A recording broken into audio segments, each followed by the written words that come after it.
hilibkii iyo bariiskii baan wadnaa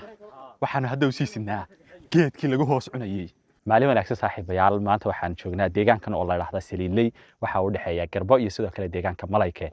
maanta halkan waxaa noogu qalan qurbac sida aad fahmaysaan waxa weeye waa geelakiisa yaryar baa halkan noogu qalan arigii waa ka soo gudubnay waxa ku halka kan hilbihii baa ku diyaarsanaya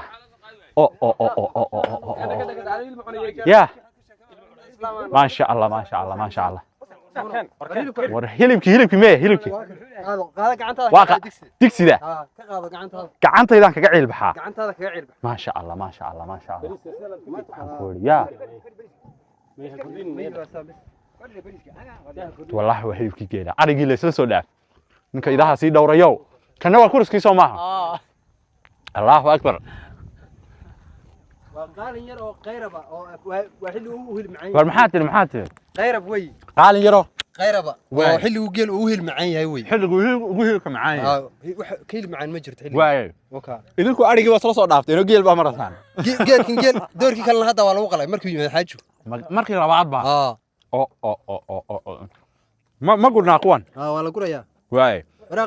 idiiba hilibkii iyo bariiskii baan wadnaa waxaan hadda u siisinaa geedkii lagu hoos cunayay annaga barti ahayn xagee u wadnaa war meeshan marti iyo marti kale ma kala jirtay soo soco